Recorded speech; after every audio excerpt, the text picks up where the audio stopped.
Hola, ¿qué tal a todos? Esta es una guía y una base para todos ustedes que tienen en su familia, en su entorno, un niño o una niña con labio paladar hendido.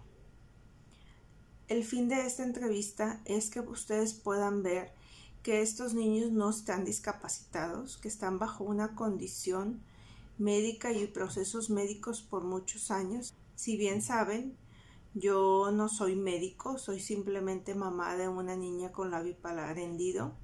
Como saben, el caso de nuestros hijos es único e individual. Por eso es importante que ustedes tomen la información y sepan de la mano de su especialista qué preguntar y hacia dónde vamos a guiar a nuestros hijos.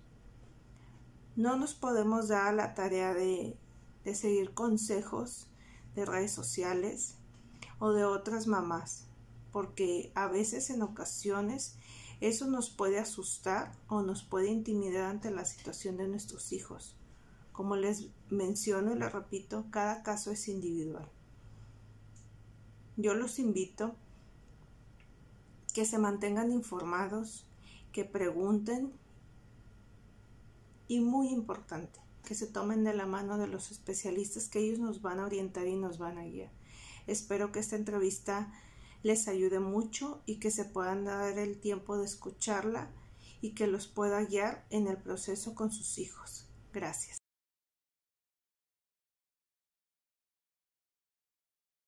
Mi nombre es Laura Meloni Magnelli. Yo nací en la Ciudad de México.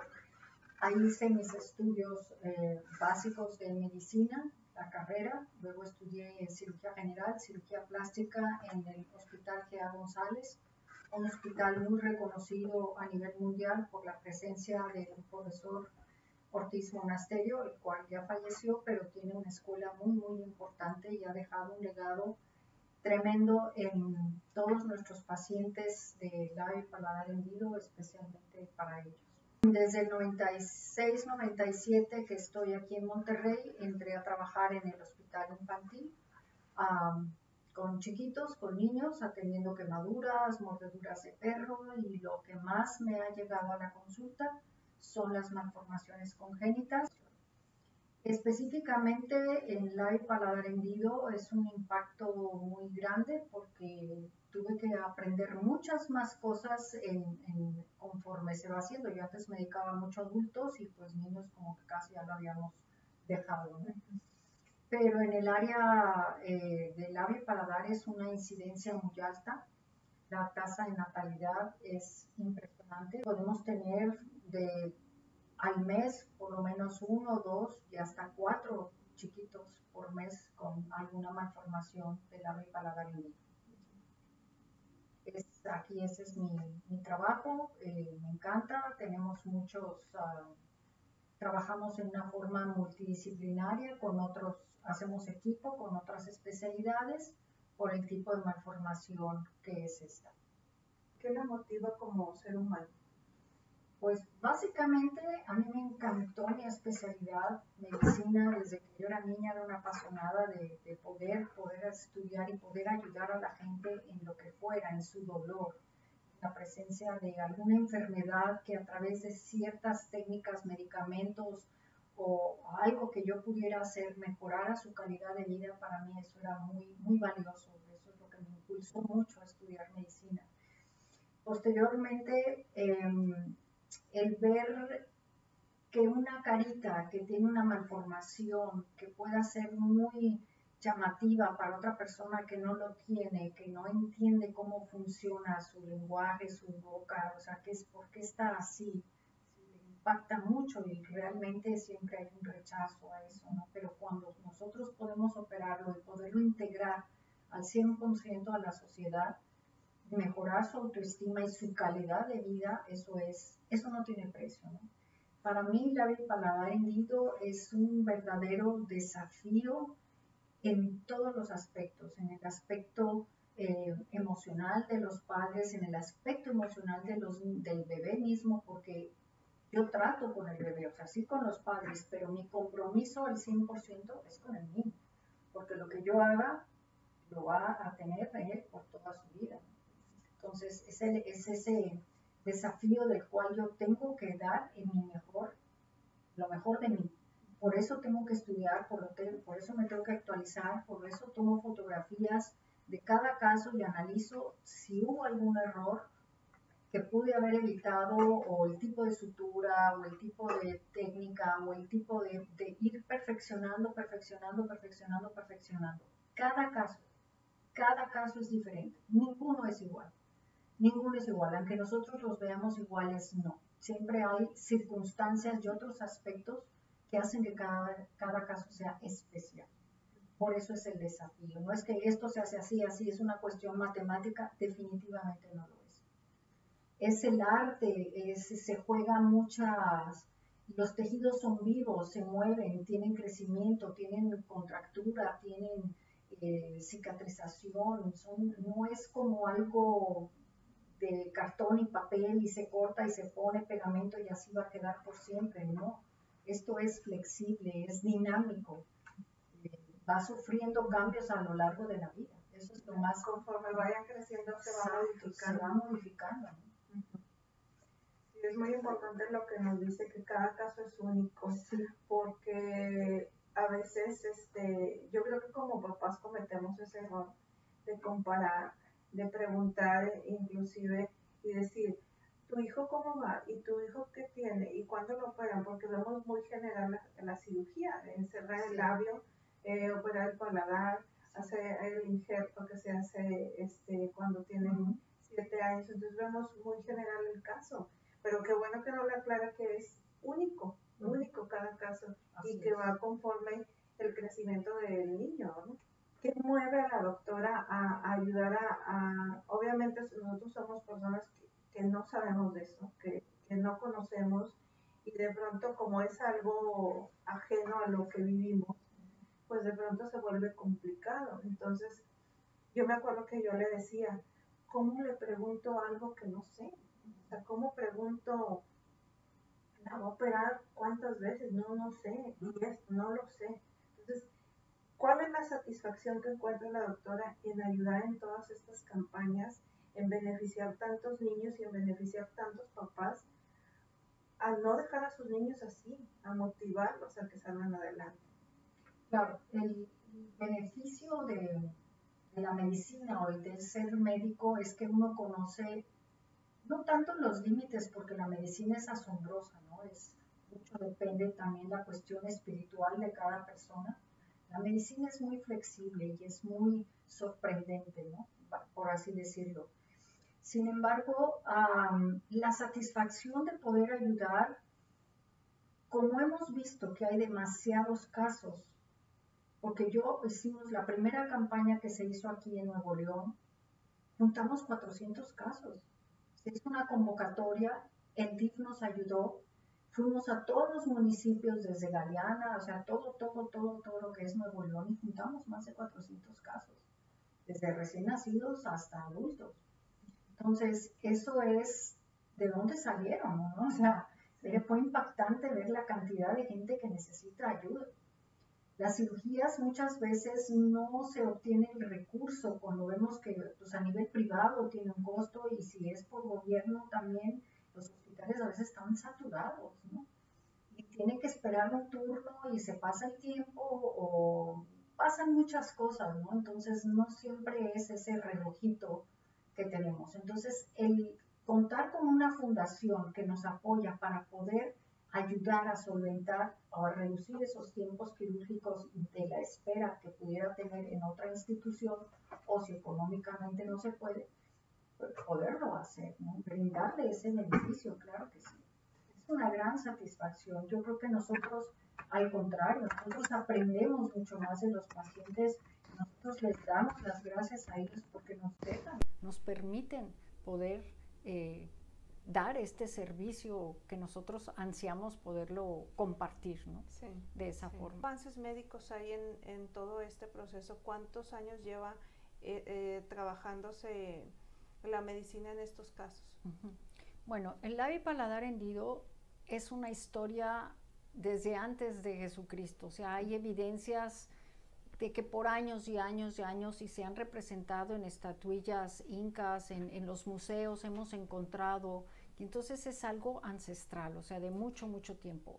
Labio y paladar es en todo el mundo, existe en todos los países del mundo, no porque sean ricos o sean pobres, esa no, la condición social no es lo que determina que tenga labio y paladar.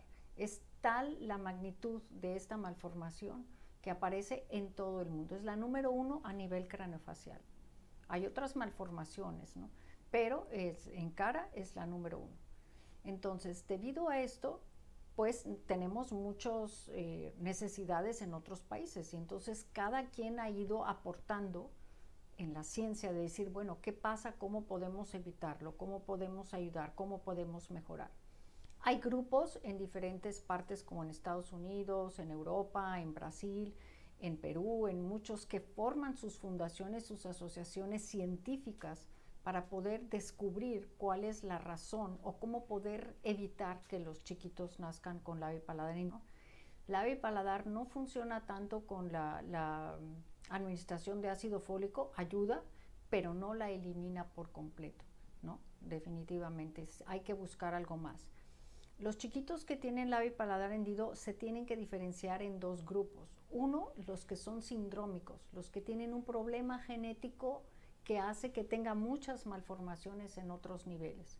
Puede tener en el cráneo, en el labio, en el corazón, en las piernitas, en el intestino, o sea, tiene un grupo asociado, por eso se llaman sindrómicos, porque tiene algo más que eso. Y los que son solamente que tuvieron labio y paladar hendido. Todo está normal, solamente no se alcanzó a cerrar el labio. De estos tenemos que son la influencia genética.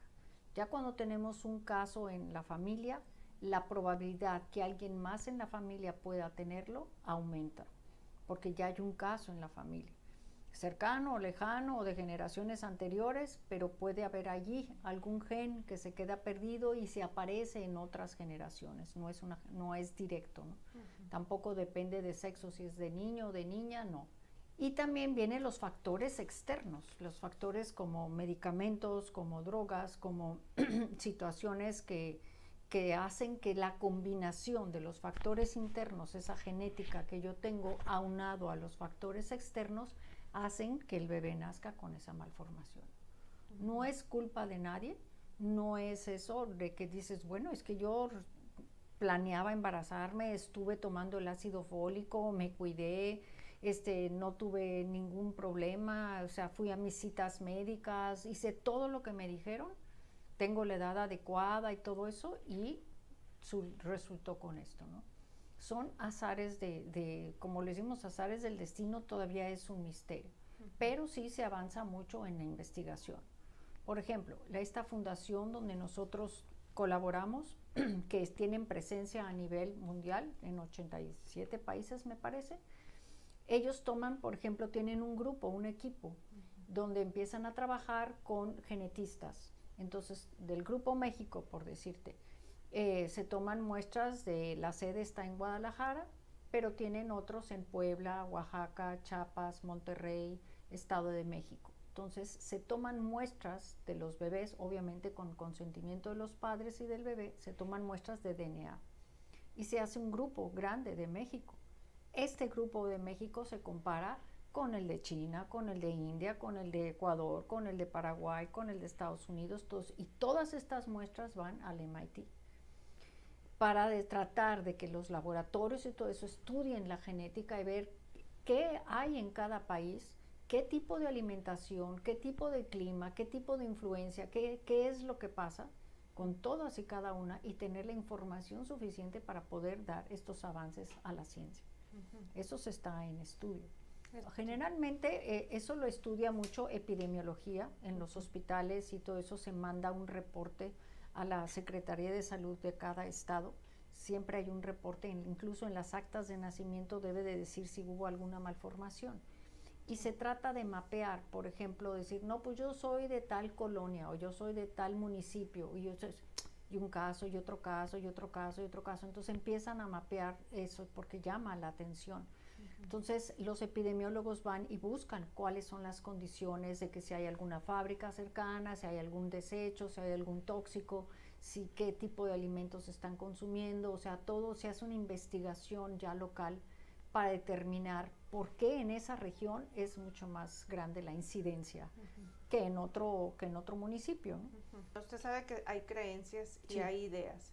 En lo personal yo escuché comentarios o gente que me preguntaba, oye, es que no te pusiste el segurito cuando estabas embarazada, es que la luna le mordió la boquita a la niña, no tomaste ácido fólico, es que pues a lo mejor ya estás muy grande, es que no dormías bien, y varias situaciones que hasta cierto punto van culpando a la mamá y algunas otras culpando también al papá. Entonces, que si fumaba, que si tomaba, que esto, y cosas que dices, pues todo eso no había y como quiera se dio. Sí. Entonces, Exacto. yo sé que hay muchas ideas y creencias, pero yo creo que a nivel personal, a veces, cuando pasa esto, yo creo que a veces sí hay un punto en que afecta de decir, pues yo tengo la culpa que esté así. Claro. Realmente no deben de sentirse culpables los padres en ningún momento, porque tuvo esa malformación que afortunadamente puede corregirse, pero también pudo haber tenido muchas otras diferentes malformaciones, ¿no? Eso es inevitable, ¿no? O sea, hubo una combinación que desgraciadamente hizo que no se uniera, no migraran los bordes de la carita. Cuando se está formando, se forma como un rompecabezas por partes. Va creciendo la carita, se va desarrollando, se va fusionando, se van uniendo, pero hay algo que hace que o no alcancen a unirse o que ya se unieron y posteriormente se rompa ese enlace, ¿no? O sea, como una muerte prematura de ciertas células o de cierta información que no culmina donde debe de estar. Por ejemplo, en el paladar tiene que haber ciertos episodios, tiene un orden, en la genética tiene un orden en el desarrollo. Entonces, por ejemplo, si la lengua todavía está muy alta y la mandíbula no se desarrolla, no baja la lengua, entonces la lengua queda arriba, la mandíbula no se desarrolla bien, la lengua queda arriba, entonces impide que el paladar se cierre, porque la lengua está estorbando, que el paladar, las conchas palatinas que están así, cierran y se llegan a unir en medio, pero aquí está la lengua impidiendo el cierre, entonces hubo paladar hendido. Entonces es todo un orden en el cual cronológicamente tiene que ser sincrónico. Si algo lo atrasó, pues hay un retraso en esa fusión de los tejidos. Esto es una discapacidad. En realidad no es como una discapacidad porque tiene una corrección al 100%. El problema son que a veces el tipo de severidad de la malformación, porque puede ser leve, moderada o severa. Hay niños que tienen un simple rasguñito en el labio, bueno, pues eso se corrige y se acabó y no pasa nada. Habla bien, se ve bien y todo eso, pero hay fisuras que son muy, muy grandes, incluso en el paladar. El problema es el tamaño de la fisura, que tenemos menos tejido con el cual podemos reparar. Así, por ejemplo, en el paladar los músculos que forman el movimiento del paladar están separados y están pequeños, están atróficos, casi no se formaron. O sea, nosotros los podemos orientar y unir y hacer que el paladar se mueva, pero es como muy débil, muy poquito tejido para poder sustentar toda el habla del chiquito, ¿no? Entonces, depende de mucho de la severidad. Entonces, pueden hablar de cierta forma que no se les entienda y eso ocasiona que los limiten por ejemplo, en ciertas actividades, ¿no? Entonces, por eso ellos lo llaman como una discapacidad. Pero ellos pueden hacer todos, porque no es una discapacidad intelectual, no es una capacidad visual, no es una incapacidad auditiva, sino es esa conexión que batallan ellos en que los entiendan porque no pueden hablar correctamente, algunos casos. De acuerdo a cómo el tipo de malformación existe una clasificación, ¿no? Los clasificamos en qué problema tiene, como dicen, hay que individualizar cada caso. Entonces puede tener, por ejemplo, un poquito de labio y a veces tener un poquito también hendido el paladar, a veces no, a veces es solo el paladar, a veces es bilateral, a veces, entonces tenemos que individualizar y lo clasificamos de acuerdo a su necesidad.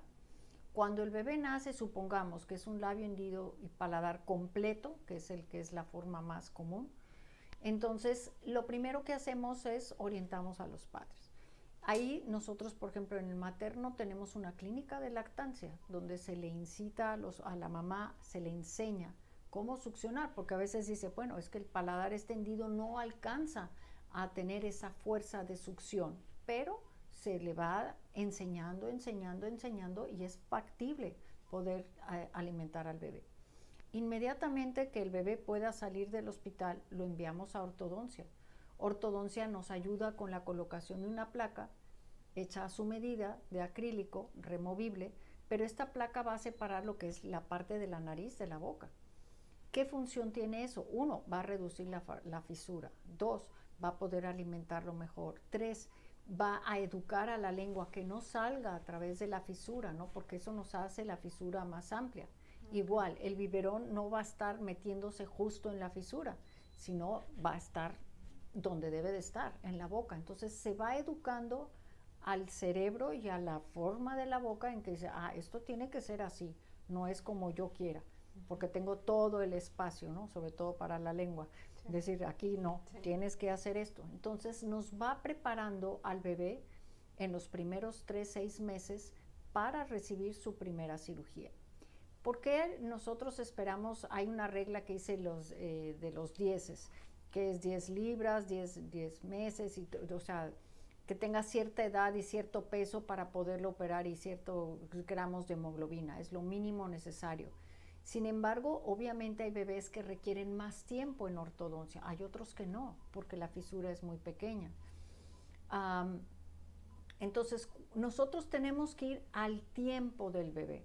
¿Sí? Si el bebé requiere más tiempo en ortodoncia, bueno, lo vamos trabajando de acuerdo hasta que él esté listo con el tratamiento bien puesto e implementado, porque si yo lo llevo a consulta y luego no voy y luego me regreso y luego, pues siempre sí, pero luego cambié de doctor y luego me cambié de ciudad y entonces se atrasa el tratamiento, pero si estamos hablando de uno que es constante, pues va a recibir su tratamiento adecuado al momento en que el bebé está listo. Hablando desde el punto de vista de ortodoncia. La cirugía se realiza cuando tenga buen peso y que no tenga alguna comorbilidad, o sea, que no esté enfermo, que no tenga alguna situación que impida porque es una cirugía electiva, es una cirugía que tiene que entrar sano el bebé en buenas condiciones para recibir la cirugía. No es como otro bebé que está grave, que hay que ponerle catéteres, que hay que abrirle el abdomen, y pues, eso es una cuestión crítica, eso pues entra porque entra, ¿no? Pero en esto, que es algo que podemos nosotros escoger el momento, que es una cirugía electiva, el bebé entra en las mejores condiciones. A veces ya tiene su fecha quirúrgica, pero le da gripa, entonces lo tenemos que cancelar y posponer, entonces esa es la razón, ¿no? El labio se opera entre los 6 meses y el año de edad, puede ser lo ideal, entre comillas, por esa misma razón que explicábamos. Y el paladar lo podemos operar, hay grupos o protocolos que empiezan a operar el paladar incluso desde los 9-10 meses de edad. Lo ideal es hasta antes de los 2 años de edad. ¿Por qué ese lapso de tiempo? Porque el cerebro, el área cerebral del lenguaje madura hasta los 2 años. Si el bebé balbucea, mueve su boca y puede emitir sonidos y todo eso, pero ya para integrar un lenguaje como tal, empieza a los 2 años. Entonces, es ideal que ya su paladar esté reconstruido para que lo empiece a usar. También el paladar no solamente es de lenguaje, es de la deglución. Entonces, forma parte de esto. Entonces, por esa razón, el bebé nace adaptado a la malformación desde que nace. Su cerebro dice, bueno, tu anatomía es así. Tu mano y tu brazo llega hasta acá. Si yo tengo niños que nacen sin brazo, pues su cerebro registra que hasta aquí llegó, pues hasta ahí llegó. Igual en el labio, ellos saben manejarlo muy bien. Yo, si tuviera el labio paladar así de adulta, de repente no pudiera, ¿no? Tengo que adaptarme y poder aprenderlo, ¿no? Pero ellos ya nacen con esa adaptación. Con la cirugía se va modificando y su cerebro se va también modificando. Eso es lo que se llama plasticidad cerebral. Van adquiriendo esas nuevas formas y esas nuevas conceptos de su vida, ¿no? De sus cosas, de su autoimagen, de su autoestima y de cómo es su cuerpo. Y esto ya lo tengo que usar de esta forma, ¿no? Cuando se opera el paladar, como vemos que los músculos han permanecido durante 1 año, 2 meses, supongamos que es la edad en que lo operamos, sin tanto movimiento, entonces es aconsejable enviarlos a terapia de lenguaje. Terapia de lenguaje lo que hace es ejercitar esos músculos, es llevarlo hasta el gimnasio. Yo te puedo decir, mira, no muevas tu pierna 1 año y luego, ok, aquí están tus tenis, córreme 10 kilómetros en una carrera.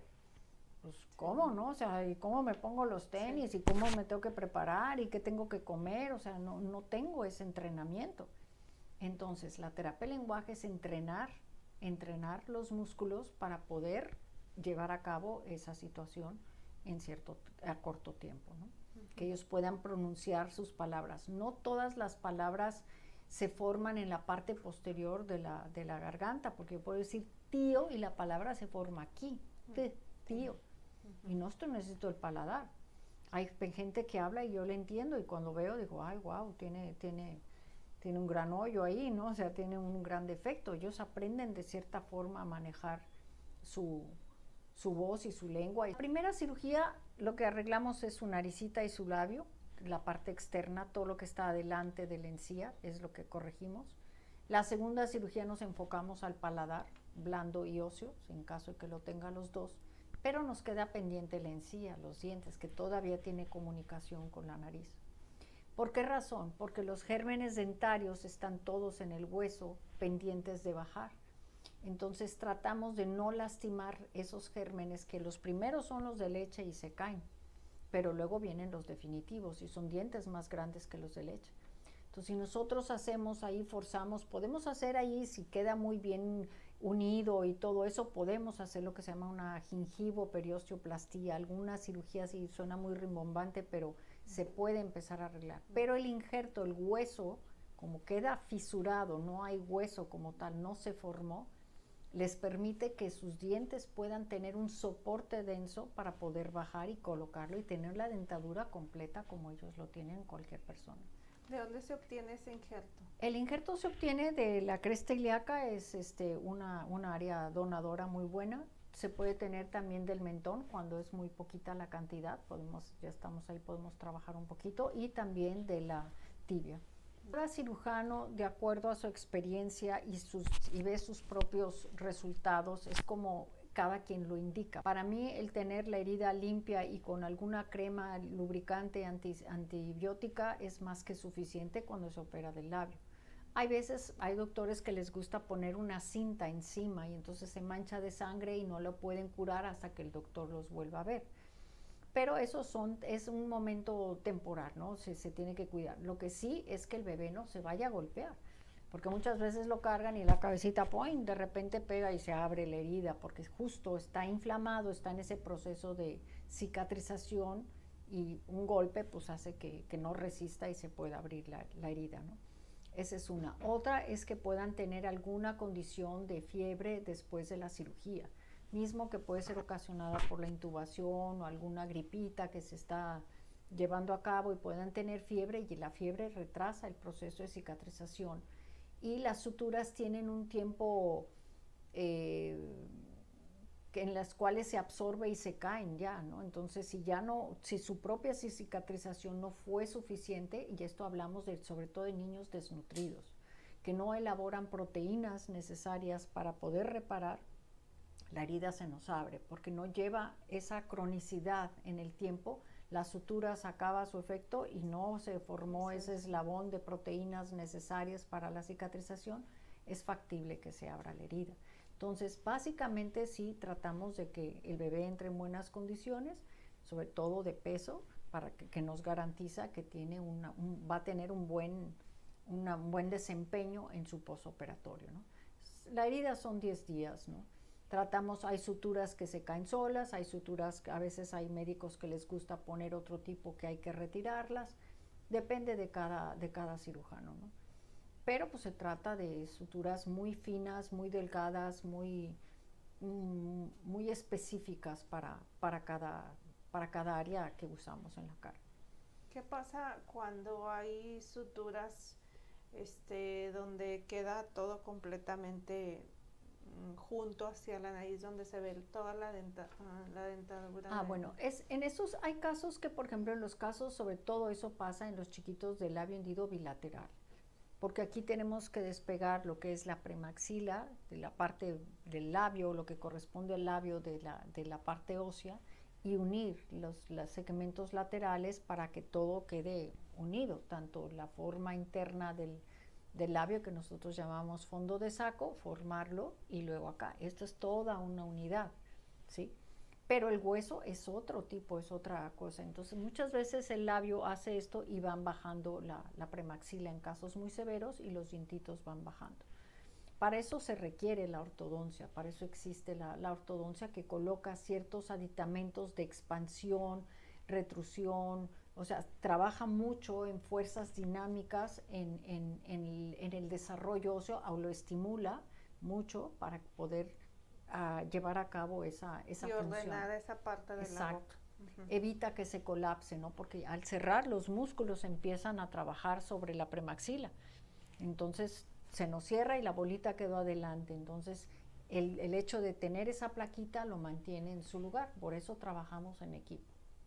He visto otras situaciones que en los grupos veo que los papás preguntan mucho. A veces que se les quedan los puntitos y se les hacen bolitas como después de las cirugías, como si el puntito del hilo se hubiera quedado ahí, o que después de la cirugía sangran de la nariz o del paladar. Sí. Y la otra es también que en la parte del paladar se hace la cirugía, pero luego queda como un huequito o se abre un poquito atrás ahí. ¿Qué pasa? Bueno, es que mucho depende de la técnica que se utilice. A veces mucho depende de la cantidad de tejido que se pueda tener. Recuerda que un bebé está, si tú tienes algo atorado en una muela, ¿qué es lo que haces? Tu lengua siempre está, te molesta, lo estás duro y dale. Entonces, cuando ellos sienten los puntos en el paladar, ¿qué hace la lengua? Está encima de los puntos. Entonces, obviamente, la lengua está constantemente arrastrando y lastimando, no lastimando, pero sí actuando directamente sobre eso, y a veces logran zafar un punto de sutura, ¿no? Por la fuerza. También la boca tiene enzimas digestivas, que es donde empieza la digestión, enzimas digestivas. Entonces las suturas que se colocan, que no puede ser un nylon porque no las puedo quitar, sino que se absorben y se caen solas, pero las enzimas digestivas también tienen mucho que ver. Otras personas hablan, por ejemplo, de la leche, que les dicen que no la leche porque la leche tiene ciertas enzimas o ciertas cosas que hace que se peguen a las suturas, porque la sutura son ciertas, como decirte, hilo trenzado, donde ahí pueda quedar ciertas bacterias propias de la boca y los alimentos, y entonces ahí se forme algo que haga que no se cicatrice o el punto se bote antes de tiempo, ¿no? Por así decirlo. Depende del médico cómo le va. Para mí, yo lo que he hecho es, puede tomar leche, yo no tengo contraindicación en que lo tome, siempre y cuando tome agua después de que comió, para que se lave básicamente. Como es un bebé, no le puedo pedir que se enjuague la boca, pero sí darle agua para que se limpie bastante bien. Y posteriormente damos un poquito de miel de abeja, que es un cicatrizante y un antiséptico muy bueno para utilizarlo en el paladar. Muy poquito, no digo, niño no se tiene que volver diabético por esa razón. Se utiliza 3 o 4 veces al día y realmente funciona muy bien. La miel tiene muchos poderes, lo hemos usado en heridas externas, en la guerra, en muchas situaciones hay en la historia de la medicina que lo ven. La miel es un componente muy bueno, ¿no? Entonces la miel ayuda mucho ahí. Pero que digo, cada quien trabaja con eso. También se dan sus antibióticos y sus analgésicos. Si el niño tiene dolor, no va a estar tragando, va a estar llorando, va a estar molesto, entonces pone en tensión la herida. Si hay una infección, pues también no va a estar bien. Entonces todo eso lo tenemos que prevenir. Si el niño durante la cirugía perdió mucha sangre porque fue una cirugía difícil o una reintervención, entonces sí, a ayudarlo con ácido fólico, con ciertos alimentos que le ayuden a recuperar rápido su hemoglobina, y no sea esa la razón por la cual la herida se abra.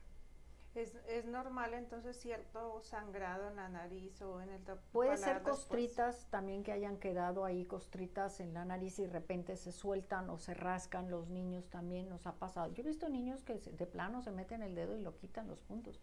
Por eso a veces les ponen las famosas coderas y el pobre niño anda así y no se puede tocar la boca, porque también ellos están acostumbrados, el juguete, la mano, le están saliendo los dientes, o sea, pobre niño, ¿no? Sí. También están acostumbrados a su biberón, a tomar su leche y acostados. Los niños de paladar tienen el problema de que los músculos del paladar ayudan a la ventilación de los oídos. Entonces muchas veces tienen dolor de oídos, tienen otitis, porque la leche al acostarse se escurre y se va hacia la parte interna de la trompa de Eustaquio de los oídos, y eso causa mucho dolor. Entonces muchas veces lo ven llore y no entienden por qué, pero puede ser porque tiene una otitis. Es cuando a uno se le tapa el oído y, ay, tengo que masticar un chicle, o, ay, ya se me destapó, cuando va a ciertas alturas, ¿no? Ellos lo tienen constantemente tapado. Entonces hay que, el otorrino, el ortodoncista, cirugía plástica, o sea, todos estamos viendo en qué paso va para decirle, mire, va a estar molesto por los dientes, por eso se quiere rascar. Ahí pues es poner atención y cuidado, porque a veces hay papás que dicen, es que se la pasa llorando, pues hay que ver. ¿Cuál es la causa? Sí. Pues la causa puede ser, bueno, el paladar está bien, se ve bien, ya comió, ya hizo esto y esto, no tiene temperatura, eso. Puede ser los dientes, puede ser los oídos. Entonces sí llevarlo con el médico y preguntar qué es lo que está pasando, ¿no? Detectar cuál es la causa por lo cual está así, por lo cual está molesto. Hay dos cosas que yo recuerdo también que me dijeron, bueno, desde que era bebé, que no la acostumbraba a darle cosas calientes, porque cuando le tocara la cirugía de paladar, si ella está acostumbrada a comer caliente, cuando le hacen la cirugía no puede comer caliente. Sí. Entonces ahí hay un problema porque va a llorar. Así es. Sí, es muy duro, sobre todo en los niños más grandes, después de los 3, 4 añitos que hemos operado chiquitos, que ellos ya están acostumbrados a todo, a comer de todo. Sí. Y de repente yo veo, la mamá me escribe, puede comer pingüino y puede comer hamburguesa y puede comer eso, y digo, no, todavía no, mientras no se cicatrice el paladar, ahí son 10, 15 días lo que necesitamos, pero para el bebé son muchos días. Sí. Entonces sí hay que irlos preparando. Yo al año de edad le digo a la mamá, le digo, mira, vas a ir preparándolo para la cirugía. Muchos están acostumbrados a tomar coca, papitas, galletas, cosas que no van con la cirugía. Entonces, obviamente extrañan todo eso, ¿no? Porque esos son alimentos súper adictivos. Entonces sienten dolor, sienten eso y pues quieren. Sheylan Márquez, ella me comenta que tiene un bebé de 2 meses. Okay. Y me comenta que no tiene úvula y que llora mucho su bebé, que si el que no tenga úvula le va a afectar o qué va a pasar, y que por qué es tanto el llanto, que si algo le duele o qué le pasa, porque está muy chiquita. Sí, sí, Sheila, el que tenga la úvula, o sea, que no tenga úvula, al contrario, tiene 2 porque está separada, muchas veces no la ves completa, y es porque tiene una fisura. Me imagino que ese es su caso, no es una completa y está separada, o puede tener lo que se llama como paladar hendido submucoso, que ya estaba terminando de formarse y apenas se está formando, ¿no? O sea, como que ya era lo último, que ya era el cierre y no se alcanzó a terminar de formar. Pero ahí volvemos a lo mismo, el paladar tiene mucho que ver con los oídos. Entonces, si ella le está dando su alimentación o el pecho, tiene que estar bien sentadito, bien paradito, para que cuando el bebé trague, vaya directo a la pancita. Sacarle el líquido. Muchas veces tienen cólicos, muchas veces son otras las razones, ¿no? La leche no le cae bien, o tiene distensión abdominal, o tienen otras razones. Pero si ya le buscó todo y no le encuentra nada, lo que hay que pensar es que el oído es el que le está molestando. Tiene que ir con el otorrino. Ok. Otra pregunta es de Brita Reyes. Ella me pregunta acerca del habla. ¿Qué probabilidades tiene de hablar muy nasal, muy gangoso, o si o si no va a hablar, o qué pasa con el habla. El habla depende de cómo va haciendo la estimulación. A pesar de que hay niños con labio y paladar hendido, es muy importante la estimulación como cualquier bebé. Yo les digo a los papás, tú tienes esta malformación que va a ser corregible. Tú trata a tu niño lo más normal posible. Trata de borrar eso que tú dices que es un impedimento o que lo ves como un obstáculo, ¿no? Al contrario, ve lo normal, estimúlalo. Entonces es cantarle, contarle cuentos, que escuche, que cante, que hable, que todo lo que se puede hacer con un bebé, que diga los animales, los sonidos, los fonemas, todo. Es la estimulación. Un bebé que no se estimula, aunque esté normal, no va a hablar, o sea, va a tener problemas. ¿Por qué? Porque los sonidos se impregnan en el cerebro. Hicieron un estudio muy interesante, y esto me tocó vivirlo en un museo que estaban de toda la tecnología, y ponían el llanto de un bebé, por ejemplo, de África, y otro de Estados Unidos, y otro de América Latina. Y el llanto es totalmente diferente. Y uno se ponía el llanto, o sea, de la misma edad de eso, y el llanto, el sonido, el tono, es diferente en cada bebé. Ya desde eso, o sea, tú dices, wow, y es un niño normal. Estos obviamente no los escogieron con labio y paladar hendido, sino es un estudio que se hizo, y el llanto de cada uno es diferente, el tono. Entonces, a partir de ahí es también la estimulación o lo que los padres reciben. Por ejemplo, los coreanos, los chinos que hablan muy gutural, así, muy gutural, muy acá, diferente a los nuestros o a los españoles, el tono que le dan cada uno, pues es difícil para nosotros, ¿no? Y eso es como se va acostumbrando o cómo lo va percibiendo el área cerebral del lenguaje, es la integración del lenguaje. Nosotros podemos, hablamos de algo también cuando entendemos el significado de las cosas. Yo, por ejemplo, te puedo decir ahorita, bueno, sí, mira, me acabo de comprar, me subí a un caballo café que tenía una silla así muy bonita y todo eso, pero pues X, ¿no? Tú sabes, el caballo no está aquí presente y sabes de lo que estamos hablando, ¿me comprendes? Sí. Pero si yo te digo otra palabra en otro idioma, te vas a quedar así como diciendo, pues quién sabe qué me dijo, no me entiendo, ¿no? Sí. O sea, yo te puedo decir farfala y va a hablar 3 horas de la farfala y tú dices, pues está bueno, pero no hubo esa comunicación porque no entendiste el significado. Entonces, ese es otro punto importante y existe problemas en la integración de lo que es con las palabras. Por eso los idiomas a veces tienes que aprenderlo en diferentes idiomas, cómo se pronuncia diferente es para esta cosa, ¿no? Como se dice silla en todos los idiomas, ¿no? Pues es así, para poderlo entender. Entonces, el lenguaje es muy complejo porque no nada más es el aire que sale por las cuerdas vocales. Yo puedo tener un problema en las cuerdas vocales y mi voz se oye espantosa, ¿sí? Si un cantante llega a tener alguna pólipo o algún nódulo en la cuerda vocal, sale horrible el sonido. Si yo tengo problema en las amígdalas o en la forma del paladar, también tengo problemas en mi lengua. Si yo tengo la lengua pegada abajo, que se llama frenillo lingual corto, el niño se habla así porque no puede excursionar la lengua. Entonces son muchos los mecanismos. Otra es que el niño no te escuche. El niño todo esto está normal, pero no te escucha. No te va a pronunciar palabras si no te escucha.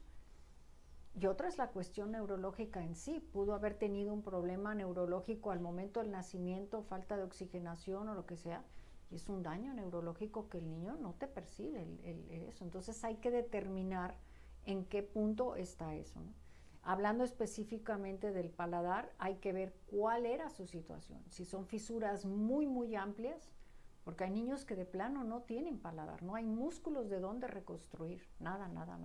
Hay otros que no, tienen suficiente tejido para poder hacer esa reconstrucción total de los músculos que sean, no nada más es que se vea bonito o cerrar el hoyo, ¿no? Si yo te cierro el hoyo, es muy fácil, pero no, tiene que ser funcional, tiene que ser cumplir con la anatomía, así como Dios quería que fuera, y no se cumplió, pues así lo tenemos que dejar, ¿no? Ese es el cometido. Y recuerden que el paladar se sometió a una cirugía, entonces está sometido a un proceso de cicatrización. ¿sí? Entonces eso también resta puntos a la movilidad del paladar. Terapia de lenguaje ayuda mucho porque las terapeutas escuchan muy bien, tienen esos oídos, así como la gente que es específica para la música, dice, no, te equivocaste de tono, no, hiciste esto mal, no, lo pronunciaste así. Esa gente que es muy, muy experta son las terapeutas de lenguaje y te pueden decir dónde está el problema.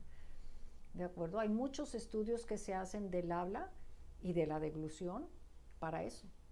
Yo tengo una chica que tenía un problema, una jovencita, y me la traen porque dice, pues tiene problemas del habla. Y o sea, pues cómo, a ver, y antes hablaba así, pero pues como que fue poco a poco hablando mal, y se fue deteriorando su lenguaje. Y caray, o sea, ¿cómo?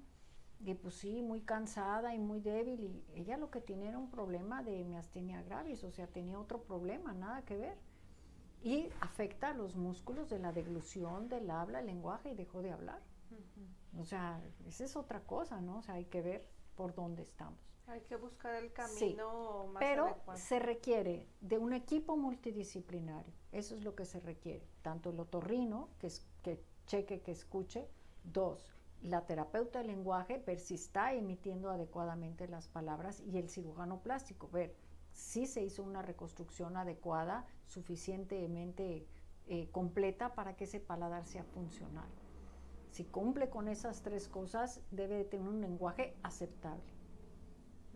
Si no, hay mecanismos para poder mejorar aún más un paladar que tú dices, se escucha gangoso, se escucha que no le entiendo, y todavía hay ciertas cirugías posteriores que pueden hacerse para mejorar individualizadamente cada caso.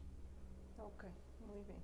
Porque todo va en cuestión a la severidad, porque es leve, moderado, severo y muy severo. Entonces depende de qué se hizo, es de cómo va. Y es muy importante, o sea, trabajarlo, sí. Este es un proceso con la edad, irlo avanzando con la edad y avanzando con cada especialista, no dejarlo, porque si lo llevé con la cirujana, pero no llevé ortodoncia, no lo llevé con otorrino, entonces es todo en conjunto. Es difícil, sí. El trabajo en equipo de los papás, el mismo paciente y la escuela, la aceptación de sus compañeros, la autoestima, todo eso se tiene que trabajar. Todo eso se tiene que trabajar, porque sí abarca muchos campos. Sí. Hay otra pregunta de Jocelyn Yadira. Pregunta que si al estar recién operado un bebé o un chiquito, ¿lo pueden seguir amamantando o le pueden dar biberón? ¿Sí se puede? Si es de labio, sí le pueden dar el biberón y sí lo pueden amamantar, definitivamente que sí. Si es de paladar, como lleva el chupón que puede estar lastimando la herida, se aconseja que no. Yo en mi caso les mando la tacita entrenadora, porque como se opera al año de edad, ya el bebé puede más o menos maniobrar las tazas entrenadoras y que no llegue a lastimar el paladar. Porque luego el paladar, la lengua, más el chupón, más la herida cerrada, tensión, pues ahí sí es difícil, se abre la herida, hay mucha presión.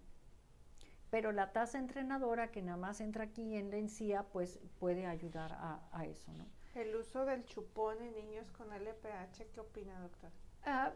Pues yo creo que sí, a veces como traen la plaquita, se les da el chupón y yo he visto niños que los usan, y de a 2 y de a 3 puestos en la boca, es increíble, o sea, ellos está bien. El momento más crítico es el momento de la cirugía, esos 10, 15 días que no va a poder usar su chupón o su biberón.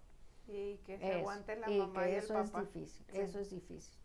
Yo tenía un bebé tan simpático porque tenía en su cunita y tenía un hilo elástico y la mamá le colgaba 3, 4 chupones, ¿no? Entonces le agarraba uno, chupaba uno, se le soltaba y agarraba el otro, lo chupaba y así, pero 4 chupones. El niño estaba feliz con los chupones y con eso se entretenía. Pero, pues como mamá lo sabes, ¿no? Es un tranquilizador. No es lo ideal porque hay niños de 4 años que siguen usando el chupón, eso ya no debe de ser, pero mientras son bebés los tranquiliza un poco. ¿Qué hacemos con el miedo, doctora? El miedo que sentimos a veces, yo creo que como papás a veces dimensionamos a, y Sí. si pasa esto, y si pasa esto. Es correcto. Yo de cada paciente aprendo mucho porque ellos tienen mucho valor que nos transmiten a nosotros. Ellos son muy valientes, definitivamente, mucho más que una persona normal que no sabría cómo enfrentarlo. Ellos nacen con esa capacidad porque quizás yo siento que Dios quita algo, pero les da muchos otros recursos donde solucionan las cosas. Es impresionante, yo lo viví mucho con los pacientes con cáncer que decía, ponme la quimio, ponme esto, ponme el otro, y tenían una fe impresionante, ¿no? Y decías, wow, a mí me duele la cabeza, no me quiero ni levantar.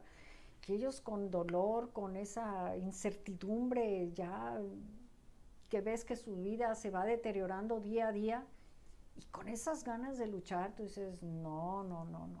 Labio y paladar tiene sus etapas, pero es corregible al 100%, ¿no? O sea, se puede ir tratando cada detallito, o sea, no, muchas veces, ¿cuántas cirugías? Yo tengo adolescentes que me dicen, bueno, es que mira, y le podemos poner relleno en su labio para que se vea más simétrico, se hace un tatuaje de su labio para que la cicatriz no, ahora se están haciendo injertos de cabello y de vello en los bigotes para que tengan un bigote que se vea bien en la cicatriz y se oculte el defecto. O sea, la tecnología, hay láseres, hay cremas, hay muchas cosas que se adicionan para que la cicatriz sea lo menos perceptible posible, ¿no? Uh-huh.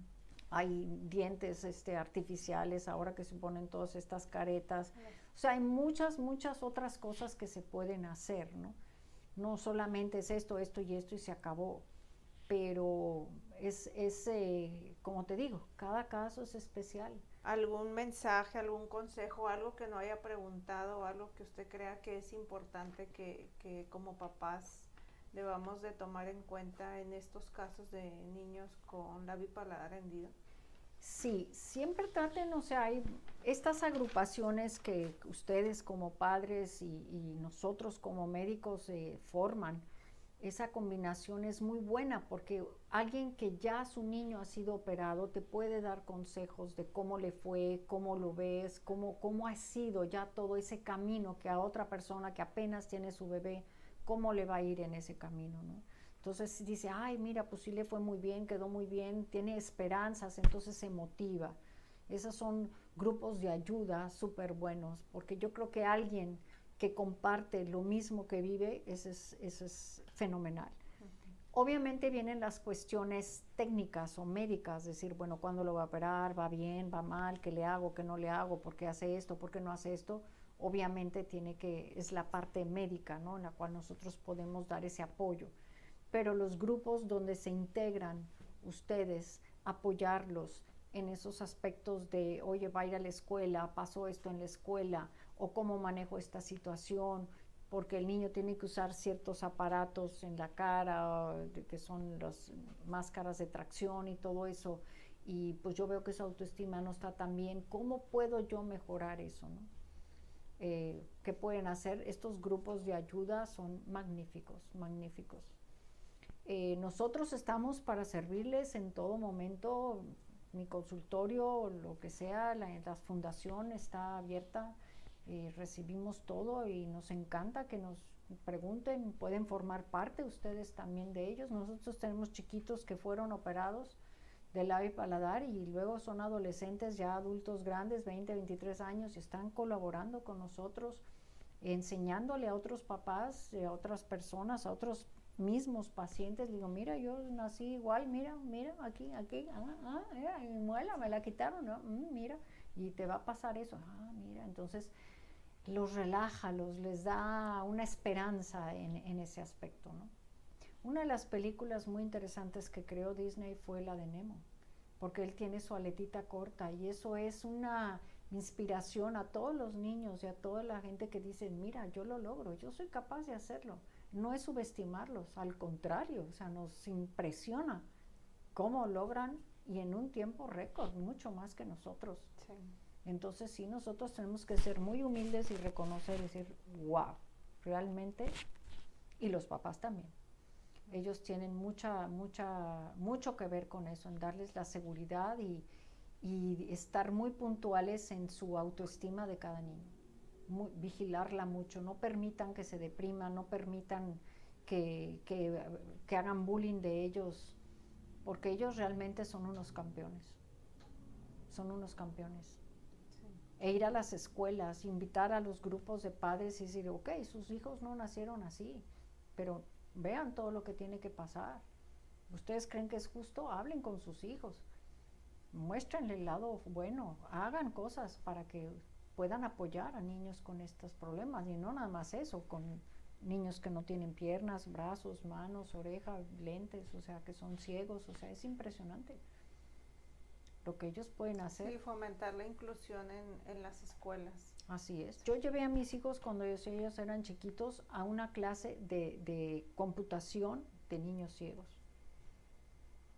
Y ellos podían. La maestra hablaba y ellos tenían y escuchaban y buscaban las teclas y todo.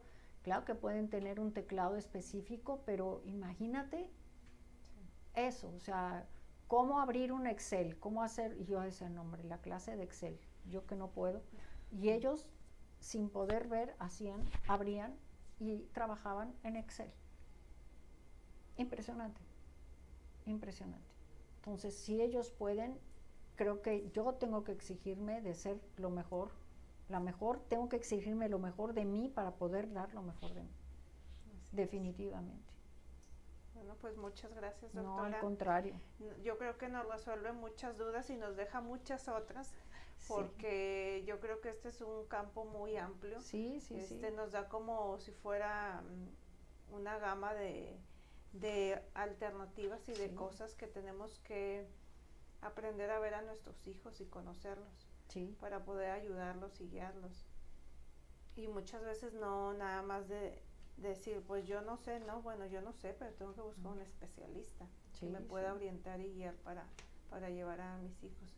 Yo creo que todos van a estar muy contentos de toda la información que van a recibir. Claro que sí. Muchas gracias. No les pongan límites a sus hijos, déjenlos que ellos exploren y vean, claro, dentro de los límites obvios de cuidado, ¿no? Sí. Pero eso es, estimúlenlos muchos a la creatividad, al pensar, al haber, al enfrentarse por ellos mismos, a hacer las cosas, y es increíble lo que ellos hacen, definitivamente que sí. Muchas gracias.